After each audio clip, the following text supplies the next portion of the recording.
अवधपुरी नाम के एक बड़े से नगर में एक साहूकार रहता था। साहूकार स्वभाव से एक अच्छा व्यक्ति था, किंतु अपने भले के लिए वो कुछ भी कर सकता था। फिर उसे किसी का भला बुरा नहीं दिखाई देता। साहूकार का एक नौकर भी था जिसका नाम शेखर चंद्र था। शेखर चंद्र बहुत परिश्रमी था। वह सुबह ही उठकर सारे काम निपटा देता और रात्रि को देर से सोता। लेकिन उसके चेहरे पर कोई सिकन नहीं थी। वो हमेशा प्रसन्नचित्त रहता था।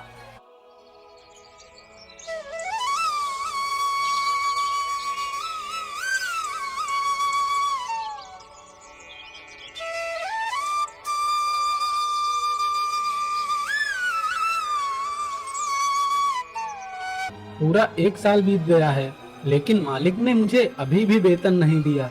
किंतु कोई बात नहीं, मुझे खाना और कपड़े तो मिलते ही हैं। जब उनकी इच्छा होगी तो वे वेतन भी दे देंगे।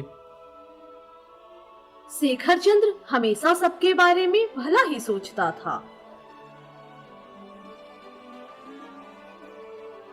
साहूकार भी एक कक्ष में बैठकर सोच रहा था। अगर मैंने शेखर को वेतन दे दिया तो वो नौकरी छोड़कर अपने घर चला जाएगा। 1 साल और बीत जाए तो उसे वेतन दूंगा।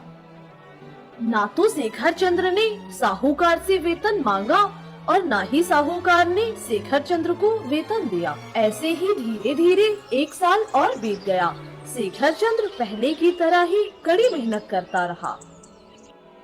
फिर एक दिन शेखर चंद्र साहूकार के पास आकर कहने लगा, मालिक, मुझे आपके पास काम करते हुए 2 साल बीत गए हैं, किंतु आज तक आपने मुझे कभी वेतन नहीं दिया।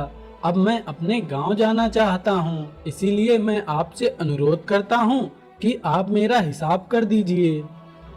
मुझे याद है शेखर, ना तो तुमने कभी वेतन मांगा और ना मैंने दिया, किंतु अब तुम नौकरी छोड़कर जाना चाहते हो तो जा सकते हो। मैं अभी तुम्हारा हिसाब कर दूंगा। साहूकार ने अपने कमरे में रखी तिजोरी से कुछ असरफियों की पोटलियां लाई और शेखर चंद्र को दे दिया।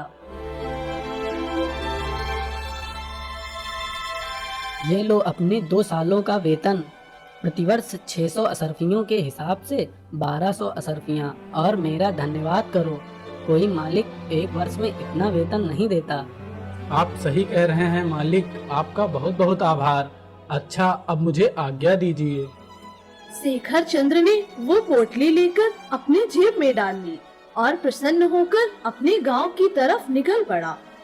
नगर से उसका गांव काफी दूरी पर था। नगर व गांव के बीच में एक घना जंगल भी पड़ता था। चलते चलते शेखर चंद्र जब उस घने जंगल से गुजर रहा था तो वो सोचने लगा, मेरी जेब में मेरे 2 साल की कमाई है। अब गांव जाकर आराम से रहूंगा और मुझे काम करने की भी जरूरत नहीं पड़ेगी। वह ये सब सोच ही रहा था कि उसे सामने से एक बूढ़ा आता दिखाई दिया। वो बूढ़ा शेखर चंद्र के पास आकर बोला, अरे भाई, जरा मेरी भी मदद करो। गरीब की मदद करने से तुम्हारा भला होगा। अरे बाबा, तुम्हें क्या कष्ट है और मैं तुम्हारी क्या मदद कर सकता हूँ? बेटा, तुम्हारे चेहरे की खुशी देखकर लगता है कि संसार का कोई भी दुख और चिंता तुम्हें नहीं है। क्या तुम अपनी खुशी का कारण मुझे बता सकते हो? बाबा, ईश्वर का दिया सब कुछ है मेरे पास। इस वक्त मेरे पास मेरे 2 साल की कमाई है, तो भला मैं चिंतित क्यों रहूं? मेरा प्रसन्न होने का कारण यही है। पूरे 2 साल की कमाई? वह कितनी है? पूरी 1200 असरफियां। कोई भी मालिक इतना अधिक वेतन नहीं देता। मेरे मालिक बहुत उदार और दयालु हैं। मैं तो उनका लाख लाख शुक्रगुजार सदा करता हूँ। ये युवक तो बहुत भोला है। अगर यह दयालु भी हुआ तो मैं इसकी मदद अवश्य करूंगा। बाबा, आप क्या सोचने लगे? आपने मुझे मदद के लिए पुकारा था। बताइए, आपको क्या कष्ट है? बेटा, मैं बहुत गरीब हूँ और मेरे पास तो फूटी कौड़ी भी नहीं। मैं बूढ़ा भी हो गया हूँ, तो मेहनत मजदूरी भी नहीं कर सकता, जबकि तुम युवा हो और स्वस्थ भी हो। जितना चाहो काम कर सकते हो। धन तो तुम्हारे हाथों का मैल है। क्या तुम वो 1200 असरफियां मुझे दे सकते हो? आप ठीक कहते हो बाबा, मैं मेहनत करके और असरफिया कमा लूंगा। ये लो असरफियां, आप अपने पास रखो। सचमुच तुम्हारा हृदय बहुत विशाल और दयावान है।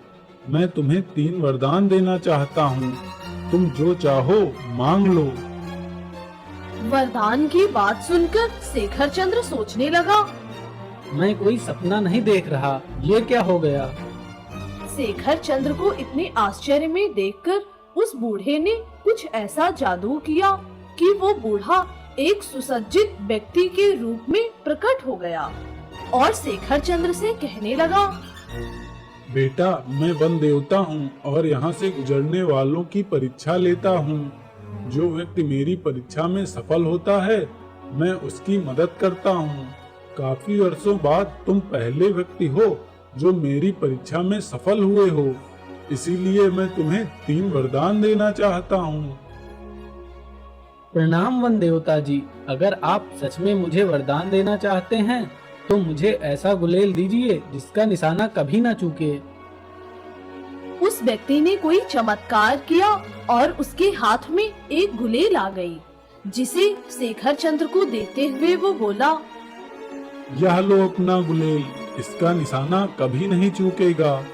दूसरा वरदान मांगो। मुझे ऐसी बीन दीजिए जिसे बजाते ही सुनने वाले नाचने लगें। उसने फिर वैसा ही कोई जादू किया और उसके हाथ में एक बीन आ गई। यह लो बेटा, इसे सुनने वाले तुरंत नाच उठेंगे। अब तुम अपना तीसरा और आखिरी वरदान मांगो। यह वरदान दीजिए प्रभु कि यदि मैं किसी व्यक्ति से कोई प्रार्थना करूं तो वह उसे ठुकरा ना सके। तथास्तु, ऐसा ही होगा। इतना कहकर वो व्यक्ति वहाँ से गायब हो गया और शेखर चंद्र अपने गांव की तरफ आगे बढ़ने लगा। शेखर चंद्र अपने गांव पहुँचने वाला ही था कि उसे एक व्यक्ति दिखाई दिया जो देखने में सेठ जैसा लगता था, जो कि महंगे कपड़ों से सुसज्जित था। अरे, यह धनी व्यक्ति कौन हो सकता है? वह पेड़ के नीचे खड़ा क्या कर रहा है? शायद उसे मेरी मदद की जरूरत होगी।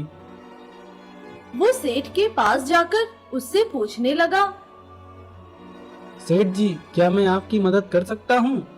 हाँ भाई, अवश्य कर सकते हो। मैं चिड़ियों का व्यापारी हूँ और एक दुर्लभ चिड़िया को पकड़ना चाहता हूँ। वह देखो कितना प्यारा परिंदा है। अगर तुम उसे पकड़ दो तो मैं तुम्हें मुंह मांगी कीमत दे सकता हूँ।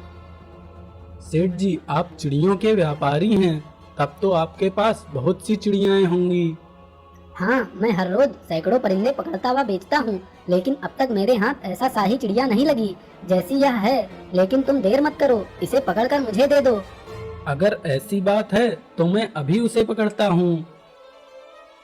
ऐसा कहकर शेखर चंद्र ने अपनी गुलेल से पेड़ पर बैठे उस परिंदे को निशाना बनाया और गुलेल मारकर उस पक्षी को नीचे गिरा दिया। लीजिए अपना शिकार, यह परिंदा नीचे आ गया है। सेठ आगे बढ़कर पक्षी को पकड़ने लगा तो शेखर चंद्र ने उसे मजा चखाने का सोचा और अपनी बीन निकालकर बजाने लगा। बीन की आवाज सुनते ही सेठ नाचने लगा। नाचते नाचते वो परेशान होकर सोचने लगा, अरे ये मैं नाच क्यों रहा हूँ? मुझे नाचने में अच्छा क्यों लग रहा है?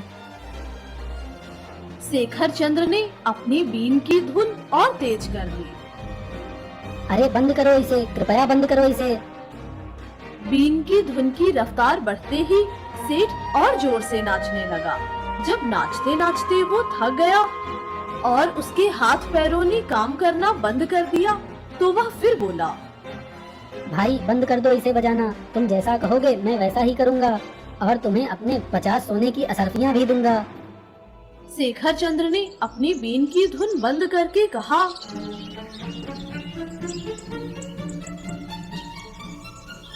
तो फिर ठीक है, इधर और अपनी 50 मोहरें दे दीजिए। ठीक है, मैं तुम्हें असरफियाँ देता हूँ। और मुझे यह भी वादा करो कि तुम्हारे पास जितने पक्षी कैद हैं उन्हें तुम घर पहुँचते ही आजाद कर दोगे और यह व्यापार दोबारा नहीं करोगे। नहीं नहीं, मैं यह वादा नहीं कर सकता। अगर मैंने यह व्यापार बंद कर दिया तो मैं खाऊंगा क्या? यदि तुमने यह वादा नहीं किया तो आज के बाद तुम्हें खाने के लिए कुछ भी नहीं मिलेगा, क्योंकि तुम नाचते नाचते मर जाओगे। बताओ, मेरी बात मानोगे या बजाऊं बीन?